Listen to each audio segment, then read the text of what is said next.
Messi. Saya diantar oleh Mbak Fani masuk ke dalam rumah sekaligus pabrik sambal pecelnya.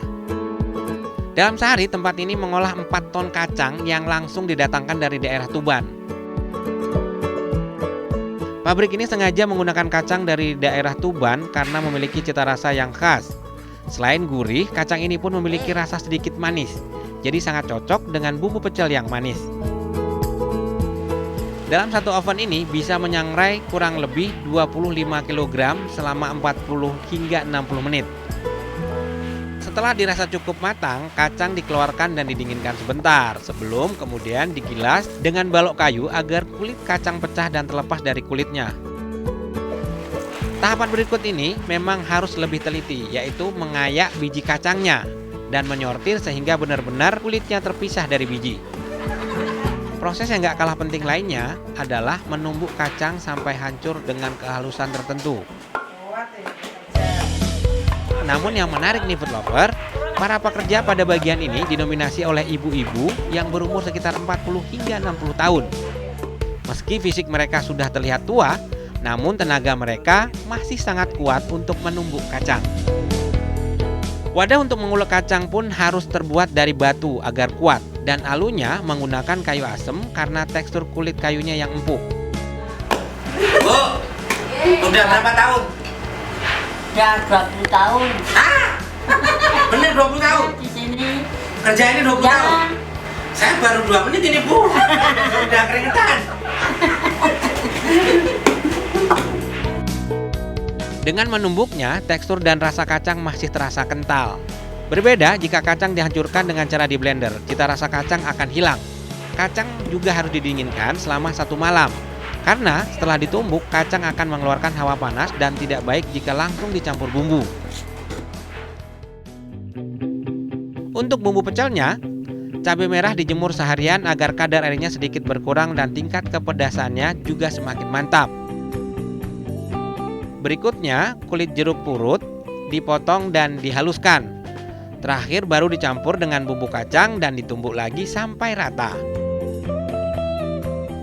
Pada tahap ini sangat dibutuhkan energi khusus dan ketelatenan karena kekuatan menumbuk sangat menentukan kualitas bumbu pecelnya.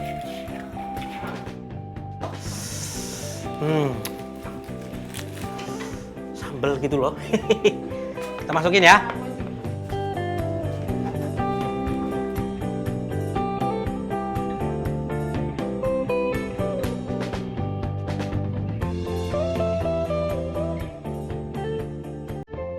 Oke, ini tahapan yang udah siap bungkus ya. Atau cobain ya Bu. Cobain didik. Cobain dikit aja. Kenapa? Ini enak banget. Pedas. Yang penting itu wanginya. Jadi bumbu kacangnya emang udah wangi ya. Agak sticky. Agak lengket memang ini ciri khasnya. Ada sebagian kan encer banget ya kalau di Madiun sih memang udah standarnya kental gitu. Ini benar-benar mumtaz.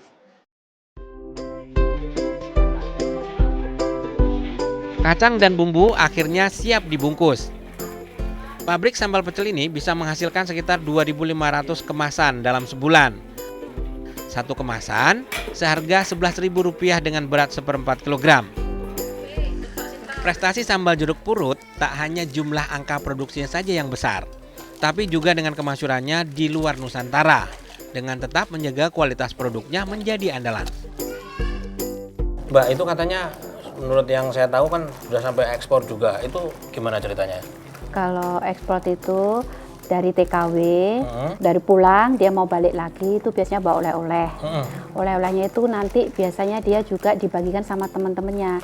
Dari teman-temannya itu tadi dia mesti rekomendasi ya. Ini sambal dari mana ya? Setiap pulang dari entah TKW dari Ponorogo, dari Ngawi itu biasanya beli olehnya di sini. Berarti negara-negara kayak Hong Kong gitu-gitu mereka Ya, di Hong Kong. Taiwan ya. Ya seperti itu.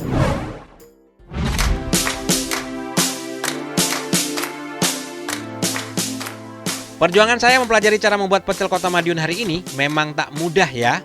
Perlu ketelitian dalam memilih sayur hingga konsistensi dalam meracik bumbunya. Hidangan tradisional merupakan warisan budaya yang wajib dilestarikan karena berpotensi sebagai sumber pendapatan dan juga dapat dinikmati oleh generasi yang akan datang. Sampai ketemu di Food Story berikutnya.